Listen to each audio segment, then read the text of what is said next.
Bonjour à tous. Voilà notre dernier rendez-vous consacré à la réindustrialisation et plus spécialement à partir de l'espace d'animation qui est situé sur le salon, qui traduit un thème général qui est décliné sur de nombreux stands. Et pour ce dernier rendez-vous, après avoir vu comment réagissaient les fournisseurs d'équipements, comment intervenaient des technologies propres à assurer la réindustrialisation en France, je pense notamment à la robotique ou à la fabrication additive. Et aujourd'hui, nous allons nous interroger sur l'apport des startups dans le domaine de la réindustrialisation. Et j'ai le plaisir d'accueillir Éléonore Blondeau, qui est présidente de CSI France, le collectif des startups industrielles. Éléonore, bonjour. Bonjour. Et donc, si vous pouvez d'abord nous présenter un petit peu votre collectif. Puis ensuite, on parlera de l'apport des startups sur la réindustrialisation. Oui, avec plaisir. Donc, merci pour l'invitation. Donc, le collectif, c'est finalement déjà le résultat de vécu d'entrepreneurs industriels qui, depuis ces 5 à 10 dernières années, voyez bien l'essor des startups numériques et d'un écosystème adapté à leurs enjeux. Et finalement, nous qui avions pour la plupart toujours un produit matériel ou un procédé industriel sur lequel notre innovation se reposait, on se rendait compte que tout le monde savait parler blockchain, e-commerce, SaaS. Puis dès qu'on leur parlait design to cost, moule et band test, c'était plus compliqué. Et que les lieux, station F, c'est super quand on est dans le digital. Mais quand on veut pouvoir stocker, décharger, faire du bruit, du sale, du chaud, de la poussière, de l'eau, avoir des facilities adaptées, c'est pas vraiment le lieu idéal. Et donc finalement, on a identifié 5 grands freins, peu importe la taille de notre produit ou le secteur d'activité dans lequel se trouvait l'activité, qui sont le financement de la préindustrialisation, d'avoir des lieux adaptés pour héberger notre activité lors de cette phase de préindustrialisation, du fait d'avoir un écosystème qui soit compréhensif de notre vocabulaire et de nos besoins et de nos étapes, et ensuite d'avoir un écosystème réglementaire qui soit simple à lire, et ensuite, une fois qu'on a identifié à quelles normes, homologation, certification on doit répondre, avec qui le mettre en œuvre et à quel prix. Et donc, ces constats, on les partageait depuis quelques temps, et finalement, on avait envie de changer les choses, mais on ne savait pas par quel bout prendre le sujet. Et malheureusement, mais grâce au Covid, on a senti qu'il y avait un regain d'intérêt pour l'industrie en France. Et dans le cadre du rapport de la direction des finances sur les freins et leviers dans l'amorçage industriel, on a été consultés. Et on leur a dit, mais justement, donc on leur parle des freins, mais on leur a aussi dit, mais il existe des solutions. Vous pourriez faire ci, vous pourriez faire ça, etc. Et on a publié une tribune sur LinkedIn le 9 mars 2021. Qui a eu un très gros et en fait, voilà, il y a effectivement eu beaucoup de retours sur cette tribune où énormément de gens nous ont écrit en disant, mais ce qui est écrit là est trop vrai, on ne peut plus juste continuer à tirer la sonnette d'alarme. Maintenant, il faut passer à l'action. Et comme on était encore sous conditions sanitaires un peu strictes à l'époque, on avait un peu de temps et donc du temps de faire du visio pour échanger tous ensemble, des gens de toute la France. Il y avait des entrepreneurs industriels, il y avait des sous-traitants, il y avait des accompagnants, il y avait des citoyens professionnels sensibles à la cause. Et on a réfléchi, on s'est dit, mais est-ce qu'il n'existe pas déjà quelqu'un qui porte la voix de ces startups industrielles en France ? Et finalement, on s'est rendu compte que non. Et donc, en juin 2021, on a officiellement créé l'association en format d'intérêt général pour, d'une part, représenter ces startups, mais d'autre part, accompagner la transformation de l'écosystème, c'est-à-dire CCI, Métropole, Région, BPI France, French Tech, DGE, etc., pour qu'ils développent une offre adaptée à chacun des besoins des porteurs de projets industriels. Et quels sont les critères pour être une start-up industrielle ? Vous semblez opposer le numérique avec la production. Est-ce que ça veut dire qu'une start-up du numérique n'a pas sa place dans le collectif ?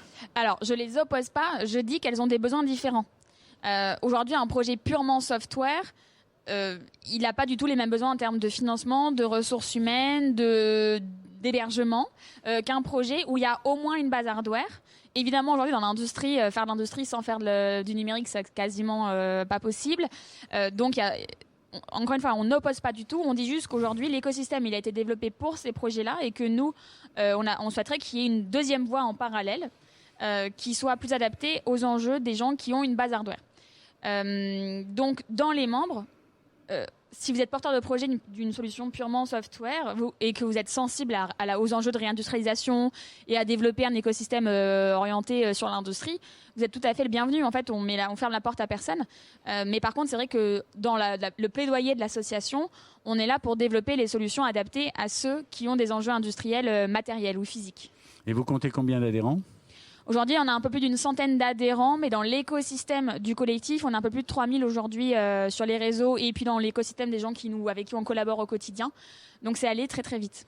Et alors on se pose la question, parce que même les organisateurs de salons, dans la façon de traiter, aujourd'hui on voit se multiplier les villages start-up sur tous les salons industriels ou non industriels d'ailleurs.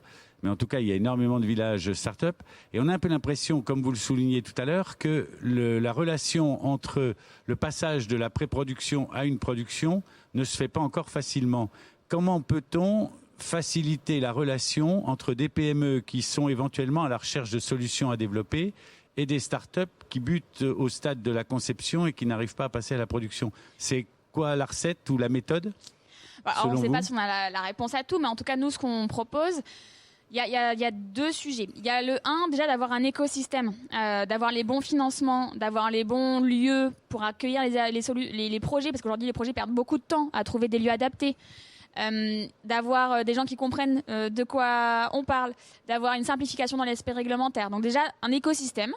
Et ensuite, effectivement, il y a un gros challenge, et moi j'ai mis au défi, entre guillemets, BPI France, les régions, les CCI, la DGE, d'identifier les PME et ETI en transformation, qui en fait ont des moyens incroyables de production, que ce soit matériel, humain, voire financier, qui pourraient tout à fait aider les startups industrielles à s'industrialiser. Et à l'inverse, les startups industrielles ou numériques de la French Tech peuvent tout à fait aider les industriels de la French Fab à se transformer, que ce soit sur la digitalisation ou l'impact. Donc en fait, il y a un vrai pont à faire entre ces deux mondes. C'est un peu ce qu'a voulu commencer comme dynamique la plateforme Tech in Fab, lancée au 1er avril en 2021, et qui normalement devrait justement ajouter de nouveaux services prochainement, parce qu'aujourd'hui elle était surtout pour les projets numériques vers les PME ETI. Et donc, cette plateforme devrait être retravaillée dans les prochaines semaines ou mois par BPI France pour qu'elle intègre aussi les projets industriels qui peuvent aussi aider à automatiser certaines lignes de production, etc., des PME ETI.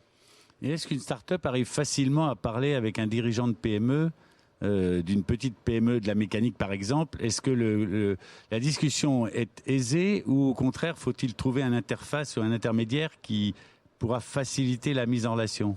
Alors évidemment, je vais faire des généralités. Il y a toujours Bien sûr. Voilà, mais il est clair qu'il y a quand même deux mondes, deux cultures différentes, des vocabulaires différents, des rythmes de travail, des outils de travail différents.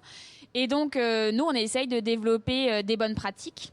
Et évidemment, on encourage BPI France beaucoup, principalement, et les régions à développer des outils de formation des PME ETI à entrer dans ces nouvelles dynamiques de travail et de collaboration, et en même temps aussi de maturation des porteurs de projets de start-up, parce que parfois en fait il faut savoir qu'un start-upper industriel c'est pas forcément un ingénieur, c'est pas forcément qu'un chercheur issu de laboratoire de recherche. Parfois, j'ai eu récemment échange avec un startup studio dont un des projets est en fait une coiffeuse qui a eu une idée de développer une sorte de, je sais plus si c'est un sèche-cheveux ou je sais pas quoi, mais qui évite les TMS.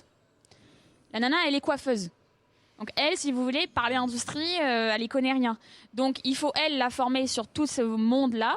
Et en face, parce qu'elle, très rapidement, elle va prendre le pli de tous les startups novlangues, etc. Mais en fait, si elle se met à travailler avec un industriel plus classique, il faudra que lui il comprenne quand la startup, elle lui dit, en fait, moi, j'ai besoin quand tu me calcules mon coût de revient de mon produit, de différencier les capex et les opex. Si tu me mets tout dans un coût global, je peux pas faire financer mon projet, par exemple. Moi, j'avais eu la discussion avec mon sous-traitant à l'époque, où en fait, il m'avait fait un coût complet dans lequel il me mettait l'amortissement, les capex et les opex. Et en fait, moi, je disais, donc ça faisait, je sais pas, une enveloppe, je dis n'importe quoi, de 20 000. Mais moi, je dis là, mais donc du coup, dans ça, c'est quoi la part de capex et d'opex? Parce que c'est pas du tout les mêmes types de financement que tu dois mettre en face. Et donc, finalement, il a revu la façon de créer ses cotations pour qu'on puisse plus facilement les adapter dans les business models. Il y a du travail encore, je pense, de toute façon. Alors, un mot, avant que se termine cet entretien, un mot sur la réindustrialisation, justement. Quel apport principal estimez-vous trouver apporté par le biais des startups au concept général de l'industrialisation, parce qu'on pense spontanément à amélioration des usines, amélioration de la productivité, robotisation, automatisation. Là, à votre avis, la start-up, qu'apporte-t-elle de plus dans cette action du global de réindustrialisation? Mais déjà, il y a des valeurs environnementales et sociales qui n'étaient pas forcément prédominantes jusqu'à présent dans l'industrie. Et donc, toute cette notion d'industrie circulaire et donc de challenger les acteurs de la chaîne de valeur sur quels sont d'où vient le sourcing, quels sont les matériaux, quels sont les recyclages. Donc déjà, de faire monter toute la chaîne de valeur vers des questions d'enjeux environnementaux et sociaux. L'économie circulaire d'une façon générale. Exactement. Plus globalement. Exactement.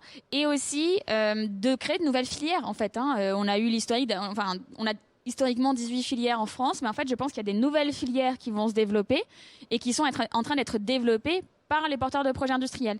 Il va falloir se dire qu'effectivement, il faut accepter que l'aéronautique et l'automobile perdent un peu de poids dans notre industrie française, mais au profit de nouvelles industries qu'on n'a pas encore complètement identifiées. Mais par exemple, vous prenez la filière du réemploi d'emballage.